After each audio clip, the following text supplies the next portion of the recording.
অনুরাগ করে, আপনার হৃদয়ে যদি প্রেমের বন্যা খেলে যায়, তাহলে আমি অত্যন্ত সুখী হইব। তাই আমি সারা জীবন ধরে হয়তো হাজার হাজার কীর্তন লিখবো। এখন কীর্তন হয়তো 200 লেখা হয়েছে। এখন একটা কীর্তন আপনাদের সম্মুখে পরিবেশন করব। সেই কীর্তন আপনি শ্রবণ করে দেখুন। যখন শ্রীমান মহাপ্রভু যখন গৃহ ছেড়ে চলে গেলেন, তখন শ্রীমান মহাপ্রভু ছিল কত বছর মহাপ্রভু এই জগতে প্রকাশ ছিলেন, এবং গমনাগমন কত। আমি একটা কীর্তন লিখে আছি, আপনারা শুনে অত্যন্ত সুখী হইবেন। শ্রীমান মহাপ্রভু 48 বছরের গমনাগমন যেখানে যা করিয়াছেন সেটা আমি লিপিবদ্ধ করিয়াছি। শ্রীমান মহাপ্রভু 48 বছরের মধ্যে যেখানে যে জায়গায়, যে ক্ষেত্রে, যে তীর্থে গমনাগমন করিয়াছেন সেটা আমি লিপিবদ্ধ করিয়াছি। এইবার আমি সেইখানে লীলা চক্র লিখব। যে মহাপ্রভু প্রয়াগে গিয়েছেন, প্রয়াগে মহাপ্রভু কি লীলা করিয়াছেন সেটা আমি লিপিবদ্ধ করব। এই জন্য আমার অনেক সময় প্রয়োজন। তা আজকে এই মহাপ্রভু করুণার অবতার শ্রী চৈতন্য মহাপ্রভু, কেন করুণার অবতার বলা হয়?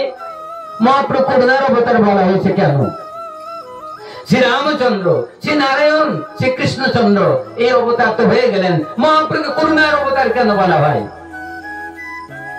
কারণ এই করুণার অবতার হেন বলা হচ্ছে, এই কলি ওরে ধন্য কলি যুগ ধন্য, যাতে শ্রীকৃষ্ণ চৈতন্য অবতীর্ণ, ও ধন্য কলি যুগ ধন্য। আজকে জানেন এই কলি বৈবস্বত মন্বন্তর অষ্টমী চতুর্যুগের কলি। আজকে কলিটা কোন কলি? বৈবস্বত মন্বন্তর অষ্টমী চতুর্যুগের কলি। এটা বৈবস্বত মন্বন্তর অষ্টমী চতুর্যুগের দাপর, বৈবস্বত মন্বন্তর অষ্টমী চতুর্যুগের মানে অন্য যুগ। যদি বৈবস্বত মন্বন্তরী অষ্টবিংশ হয়, তবে সেইখানে পরমেশ্বর ভগবান আসিয়া থাকেন। এইবার আপনারা জানুন, আমাদের সৃষ্টিকর্তা ব্রহ্মা, পয়েন্ট কিন্তু ধরে রাখবো কথা, কোন পয়েন্ট বলছি। আমাদের সৃষ্টিকর্তা ব্রহ্মা, তত্ত্বের কথা বলছি কিন্তু পয়েন্ট। আমাদের সৃষ্টিকর্তা ব্রহ্মা, এখানে না বললে কথা ঠিক ক্লিয়ার হয় না। আমাদের সৃষ্টিকর্তা ব্রহ্মার কত বয়স কে বলতে পারবেন? আমার সৃষ্টিকর্তা ব্রহ্মা কেমন দেখতে, কি তার বেশ, কি তার চেহারা? আমি প্রশ্ন করবো, কিন্তু উত্তর আমি বলবো। কোন মহাজন উত্তর বলেন না, প্রশ্ন করেন, আমি কিন্তু তা করি না। আমি কোন ভক্তকে ঠকাতে চাই না। আমার হৃদয়ে যতটুকু জানা আছে আমি বলে তা উত্তর দিব। মহাত্মাগণ তারা বুঝতে পারবেন যারা ভুল কি সঠিক। বিশ্ব ব্রহ্মাণ্ডবাসীগণ বুঝতে পারবো আমি সঠিক বলছি কি ভুল বলছি। আজকে চিন্তা করে দেখুন, পরমেশ্বর আজকে ভগবান কৃষ্ণচন্দ্র যে ব্রহ্মাকে সৃষ্টি করলেন, আমাদের পৃথিবীটা, এই পৃথিবীটা সবচেয়ে বিশ্ব ব্রহ্মাণ্ডের মধ্যে, অনন্ত কোটি বিশ্ব ব্রহ্মাণ্ডের মধ্যে আমাদের পৃথিবীটা কত? আমাদের পৃথিবীটা কেমন? ছোট। অনন্ত কোটি বিশ্ব ব্রহ্মাণ্ডের মধ্যে আমাদের পৃথিবী, আমরা যেখানে হয়েছি, এইটা ছোট ব্রহ্মাণ্ড। এই ব্রহ্মাণ্ডের ব্রহ্মা কেমন? এই ব্রহ্মাণ্ডের ব্রহ্মা 4 মুখ, এর চেয়ে 4 মুখ, 10 মুখ, 20 মুখ, 1000 মুখ, 50 মুখ, কোটি কোটি কোটি কোটি কোটি কোটি অনন্ত কোটি মুখ ব্রহ্মা আছে, এবং অনন্ত কোটি ব্রহ্মায় ওইরকম ব্রহ্মাণ্ড তাদের আছে। তা আমাদের বিশ্ব ব্রহ্মাণ্ডে, আমাদের ব্রহ্মাণ্ডে ব্রহ্মা আছে 4 মুখ। এই ব্রহ্মাকে 4 মুখ আর কি দেখে চেনা যায়? সবাইকে চিনে রাখতে হবে কে কেমন, কোন ব্রহ্মা আসবে আমরা চিনে নিতে হবে। তাই আপনি আজকে মহাদ অনুষ্ঠানে জেনে নিন এই তত্ত্বখানা। ভাগবত কথা, নিমাই সন্ন্যাস পালা, অনেক পালা আছে না। তা আজকে যে তত্ত্বগুলো বলা হচ্ছে, আমি এখন কালিয়া দমন পালা করবো, আমি এখন নৌকো বিলাস পালা করবো, মান ভঞ্জন পালা করবো, ইত্যাদি পালা ধরবো, তাহলে কত কি। আর এই যে ছোট ছোট প্রশ্ন আকারে হচ্ছে, এটা ভালো লাগছে কিনা স্বপন বলে? এটা আমাদের প্রয়োজন কিনা, সাধনে প্রয়োজন কিনা? এই সারা বলি খোলা আছে, এখানে 1 মাস পার হয়েছে। এখানে একটা কালিয়া দমন চ্যাপ্টার ধরবো, আমি এখন কালিয়া চ্যাপ্টার ধরবো, কালিয়া দমন ধরবো, সকাল হয়ে যাবে। কালিয়া দমন লীলা সকাল হয়ে যাবে। কি কালিয়া নাগ, কেমন দমন হলো, কোথায় ছিল, কোথায় আসলো, কে দমন করলো, কালিয়া নাগের স্ত্রীরা কারা, কালিয়া নাগের পুত্রগণ কারা, এসব তত্ত্ব যে আমি বলতে যাই, সকাল হয়ে যাবে। তাহলে এইটা শুনতে চা, আর এই যে ছোট ছোট টপিস করে এই বহুত প্রশ্ন যা আপনাদের ভজনে পরিপুষ্ট হইবে, এইটা ভালো কিনা? এই জন্য আমি এই ইউটিউবে ক্লাস করছি। সার বস্তু গুড, এই से गुड বাক্য होता है। अच्छा बात बताता है, আমার উড়িষ্যাতে লোক আছে আমার কাছে পড়া নিতে, तो वही शाम बांग्ला बताया, शाम हिंदी बताएगा, तो हमें बिल्कुल हिंदी बताएगा। उसके बाद जहाँ बताएगा बोले गुरुजी ना हमारे बिल्कुल ना बांग्ला हिंदी बताओ, तो हमें बार हिंदी बात बताती। हमारा आ रहा हो चले मेरा वाले की हम हिंदी सीखे जाती है। अरे थोड़ा थोड़ा सीखता है, थोड़ा नहीं सीखता है। हमारा तो मालूम होता है, हिंदी मालूम होता है। हमारे ये भी अगर हिंदी आदमी आए बांग्ला कुछ मालूम नहीं आता, क्या करेगा? এই জন্য থোড়া হিন্দি থোড়া বাংলায় আমাদের এই দেশে বলতে হইবে। এখন তাহলে দেখা যাচ্ছে যে কথা বলছিলাম যে এই আমাদের যে ব্রহ্মা, এই ব্রহ্মার বয়স কত, ব্রহ্মা দেখতে কেমন, আপনারা এই মহৎ অনুষ্ঠানে জেনে যান। আমাদের পিতা, আমাদের যে ব্রহ্মা, ইনি সনক পিতা ব্রহ্মা। সনক, সনাতন, সানন্দ এরকম আছেন নাম। এই যে সনক পিতা ব্রহ্মা আমাদের ব্রহ্মা, এবং আমার ব্রহ্মার চার মুখ, চার মুখ আলা, চার মুখ আলা। আমাদের ব্রহ্মার চারটে মুখ। সবাই বসে যাও, কারণ প্রসাদ হওয়ার আগে আমি ছেড়ে দেবো ওখানে, কারণ কখন কোন তত্ত্ব হয় কাল তো এই তত্ত্ব হবে না। যাক, এখন তাহলে আমাদের ব্রহ্মা চার মুখ এবং সনক পিতা, এবং এই আমাদের যে নারায়ণ মুনি আছে না, ওই নারায়ণ মুনি কিন্তু আমাদের ব্রহ্মার মানে যে মানস পুত্র। তাহলে আমাদের ব্রহ্মাকে দেখতে এমন চার মুখালা, চার মুখে চার কাজ হয়, তা সবার জানা আছে তো। এক মুখে বেদ পাঠ হচ্ছে, আর এক মুখে নাম হচ্ছে, মালা জপ করছে, আর এক মুখে তিনি সৃষ্টি করছে, আর এক মুখে বিশ্ব ব্রহ্মাণ্ডের সব তত্ত্ব জানছে, ধ্যানস্থ আছে ভগবান কৃষ্ণ তত্ত্ব জানার জন্য। তাহলে ব্রহ্মার কাজ আছে, খান্ডে আছে। আমরা তো মনে করি আমরা ব্রহ্ম হতে পারলে দাম হতো না।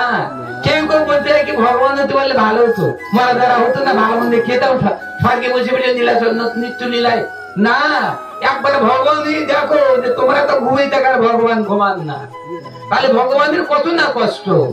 আজকে ভগবান পার্থ বিশ্ব জগৎবাসীর মুখ দর্পণে রাখি আছে। তাহলে আমরা ভগবান হলে পারি কি? এক্ষুনি ঢুলে পড়বো আমরা। এখন যদি এখানে বলা হয় যে রবির আজকে খাওয়া দাওয়া হইবে না, তাহলে আমাদের ভক্ত যা আছে না এক্ষুনি বাড়ি চলে যাবে, আর কৃষ্ণ কথা শুনবে না, খাওয়া দাওয়া হবে না। যে খাওয়া দাওয়া যদি খাওয়া দাওয়াতে কৃষ্ণ কথা হচ্ছে, দুটো লাভ হবে। যদি বলে ওই লাভ বন্ধ, তাহলে তো হয় না, ভুলে যাবে না আগের থেকে আমাদের নিয়ে যায়, কারণ ওই বাড়ি দিকে ও আগে চলে যাবে। তাহলে চিন্তা করে দেখুন, খাওয়া দাওয়া একটা শান্তি আর কৃষ্ণ কথা একটা শান্তি। সেই জন্য সবাই শান্তি খোঁজ করে, এই জন্য সংসার মাঝে সবাই শান্তি খোঁজ করিয়া থাকে। শান্তি আছে তো পৃথিবীতে? পৃথিবীতে কোনো শান্তি আছে? প্রশ্ন করছি, পৃথিবীতে কোনো শান্তি আছে? এই দেখুন আপনারা ভুল বললেন। শান্তি না থাকলে পৃথিবী চলে? একটু আগে আলোচনা হয়েছে কৃষ্ণ নামে যে সুখ সিন্ধু, কোটি ব্রহ্মানন্দে তার নয় এক বিন্দু। তাহলে এখানে বেঁচে থেকে হরে কৃষ্ণ গেলে ভালো না? তাহলে বাড়ি বসে হরে কৃষ্ণ কৃষ্ণ কৃষ্ণ হরে হরে, হরে রাম রাম রাম হরে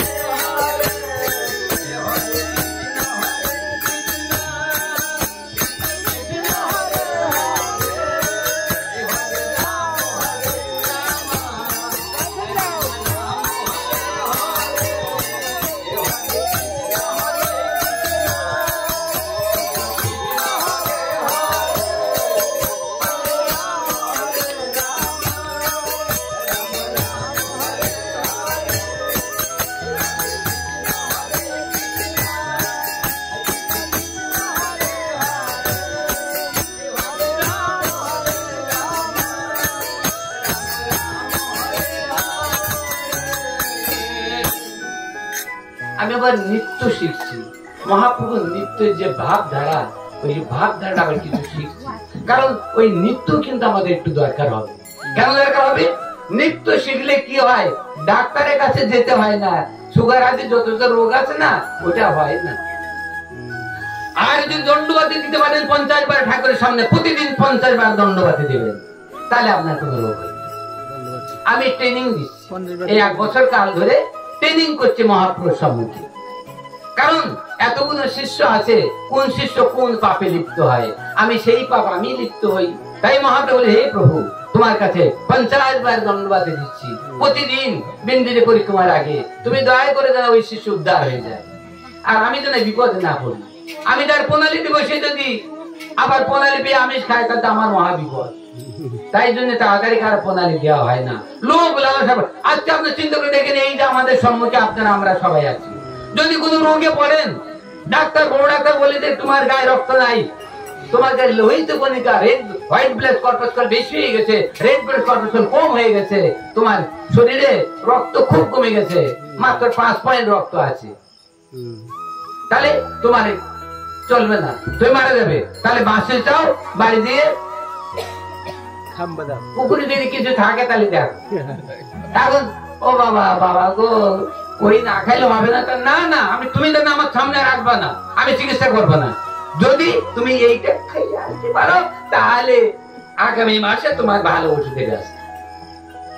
বাচ্চা বাচ্চা মোটরসাইকেলের সাথে গেছে, শুনলি তো বাচ্চা সারা জীবন দাওয়ান করে দিয়ে বলেছিল খাইনি তুই এই ভাইটা আগে, কিন্তু আজকে বাচ্চা কি করবো, এখন তো বয়স আমার বেশি হয়নি, তোর মাটা তো আগে চলে গেছে, তা আমি দিন কত থাকি, তা আজকে ডাক্তার যা বলেছে তা আমি তো বলতে পারবো না, আমি তো মুখে আনতে পারবো না, তোরাই দেখিস কোনে, আমি পারবো না, তোরাই দেখি মানে আমি পারবো না, তোরাই ওদিকে ঠিকঠাক করে ঠিকঠাক করে আমার ঢেলে। এখন এই কথা যখন উনি বলছে তখন ভাই এসে ওর একটা নিয়ারেস্ট আবার ভাই আছে, ও স্বপন, এই স্বপনের নাম করে বলে আরে শুনো তো আমি তো ডাক্তার খানে গেলাম, তার ডাক্তার এই মাথা কি করবো, বলছে থাকতে গেলি কেউ তো জানতে না, আমার বৌমাকে রাত্রে রাত্রে দেবে কেন, তাই একটু জানা যায়, আবার এদের পাঠে দেওয়া বলে সকাল করে রাত্রে গিয়ে পাঠে দাও গালটা মেসেজ করে ভালো করে। এখন বেঁচে থাকার দরুনে আপনাদের কারো যদি মহা সংকট আছে, মৃত্যু নেবেন কিন্তু আমিষ গ্রহণ করবেন না। আমি সদন্ত বাবাজি আপনার করজোরে সবার চরণে বলে যাচ্ছি, কেউ যেন কখনো আমিষ গ্রহণ করবেন না।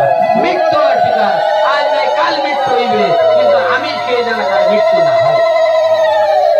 ডাক্তারের কথা মতো আমিষ খেয়ে যেন মৃত্যু না নিতে হয়। মৃত্যু আসে আসুক, মৃত্যু আসে আসুক, আজ নাই কালকে যাবত জন্ম অপরাধ হইল ভোর, নিষ্কপটে না ভজিলে তোমা, তথাপি তুমি সেবতী, তথাপি তুমি সেবতী, তুমি কবু নাই মরে উপেক্ষিবা। জীবন যায় যাক, জীবন বড় জিনিস নয়, আমার আইন ভগবানের কাছে, আমার আইন নিয়ে আমি মরবো, আমার নিরামিষ ভুজি হয়ে মরবো, তাহলে কিন্তু ভগবান দেখা দিতে পারে। আর একটা কথা আপনারা সাবধান হবেন, বড় বড় অত্যন্ত প্রয়োজনীয় কথা আপনারা জেনে রাখুন। আজকে আপনাদের সম্মুখে বসেছি, আমি একটা ক্ষুদ্র প্রাণী, কিন্তু যে কথা বলি যাচ্ছে সেটা ভাগবত উত্তম কথা, কোনোদিন খারাপ কথা আমি বলবো না। যদি আপনাদের গৃহে কোনো অভাব অনটন, আপনাদের গৃহে কোনো গন্ডগোল, গৃহে কোনো অশান্তি দেখা দেয়, তাহলে আপনারা ভগবানের চরণ থেকে সরে আসবেন না। যদি আপনার গৃহে যদি আপন, খুব বেশি আপন, আপনারা জানেন আমাদের গৃহের মধ্যে সবচেয়ে বেশি আপন কে, সবচেয়ে বেশি আপন কে, এটা আপনাদের জেনে রাখতে হবে। অনেক কথা আপনাদের হৃদয়ে জেনে রাখতে হবে। এই গ্রুপ স্ত্রী পুত্র পরিজন যা কিছু আছে নাতিপুতি সব, এর মধ্যে সবচেয়ে আপন কে? ভগবান ছাড়া। আমি তো ওই প্রশ্ন করি নাই, এই জন্য প্রশ্ন যেমন উত্তর তেমন দিতে হইবে। ওরকম ছেলে মেয়ের ওরকম একটা উলাই একটা প্রশ্ন উত্তর বলে দেয়, কিন্তু আমি তো তা বলিনি। এই পৃথিবীতে পার্থিব জগতে আমি যাদের নিয়ে আমি বসবাস করছি, স্ত্রী পুত্র পরিবার নাতি পুতি, এদের মধ্যে সবচেয়ে আমার আপন কি? যদি বলতাম অনন্ত বিশ্ব জগতে আমার কি আপন, তাহলে আপনি ওইটা বলতে পারেন। তাহলে আপনার এখানে সবচেয়ে আপন কে? আপনার মেয়েরা ছেলেরা যা এখানে আছেন, বলুন তো সবচেয়ে আপন কে? আমি আজকে বুঝে দেখবো যে আপনারা কাকে আপন করে দেখেছেন।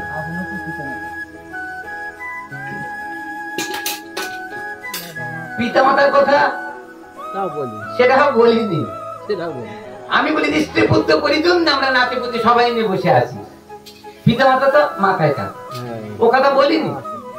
তাহলে আমি বলছি কাদের নিয়ে? স্ত্রী পুত্র পরিজন নাতি পুতি, শুধু চাষ হচ্ছে, শুধু দরদ বেশি, এসব আপনারা বলেন না? তাহলে এই সব নিয়ে আমরা আছি। মামা ভাগ্নে আর পোষা মেয়েটি আছে, ভাগ্নি টাগ্নি পোষাটা কত কি আছে আমাদের, ভাগ্নি টাগ্নি বাড়িতে থাকে। তাহলে আপনারা এই যে না যা কিছু সংসারে আমরা যাদের নিয়ে সংসার করছি, বাম্মা যেটা আমরা সংসার করছি না, বাম্মা তো আমাদের মাথায় থাকো, ও তো আমাদের ইষ্ট, ওদের কোনো যাদের না আমরা সারা জীবন রাজমিস্ত্রি কাজ করে করে খাওয়াচ্ছি না ঠক ঠক বাড়ি বাড়ি করে, সেই যারা এরা যারা আমার আপন আপন বলিব কারে, আমি একটা কীর্তনে লিখে আছি, আপনারা সে পরে জানতে পারবেন। তাহলে আজকে যারা এই পৃথিবীতে সবচেয়ে, পৃথিবীতে আমরা যাদের যে সংসার করছি তাদের মধ্যে সবচেয়ে ভালোবাসা, সবচেয়ে আপন কে? কে বলতে পারবে? আচ্ছা, এখানে দেখুন এই কথার উত্তরে স্তর বুঝতে পারবে যে কে কোন স্তরে আছে। তাহলে আপনি চিন্তা করে দেখুন, এই তিনি সংসার মাঝে সবচেয়ে আপন, সবচেয়ে নিয়ারেস্ট, সবচেয়ে মূল্যবান পুত্র। পুত্রের উপরে আপন কেউ থাকতে পারে না। জগৎ মাঝে পুত্রই সবচেয়ে বড় আপন। স্ত্রী পরের মেয়ে আপন হয় না, ও কখন কি বিষ খেয়ে মেরে দিয়ে যায়, কিন্তু পুত্র কখনো বিষ খেয়ে মারে না। পুত্র আমার মারা যাওয়ার পরে আমার দড়ি করে, আর পুত্র কখনো, পুত্র পিতা কখনো পুত্রকে খারাপ ভাবে দেখে না। এই জন্য সংসার মধ্যে পুত্রকে খারাপ ভাবে কেউ দেখে দেখে আমার তো মনে হয় পরের মেয়ে অনেক সময় খারাপ হতে পারে, কিন্তু নিজের ছেলে কখনো খারাপ হয় না। সেটা বাদ দাও। তাহলে সবচেয়ে পুত্র আপন, তাহলে এই পৃথিবীতে সবচেয়ে পুত্র আপন।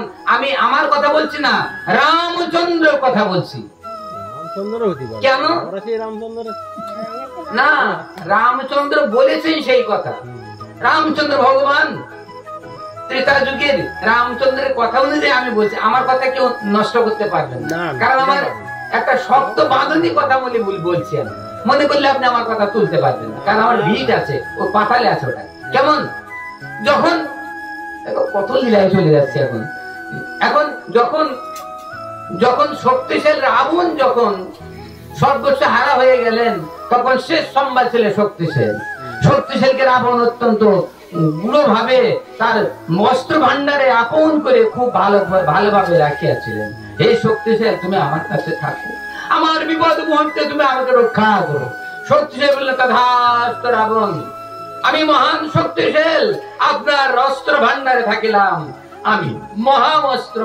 এই অস্ত্র যার প্রতি নিক্ষেপ করিবেন তার মৃত্যুবোধ সম্ভব। তার ঠিক আছে, আমার এরকমটা জিনিস করে।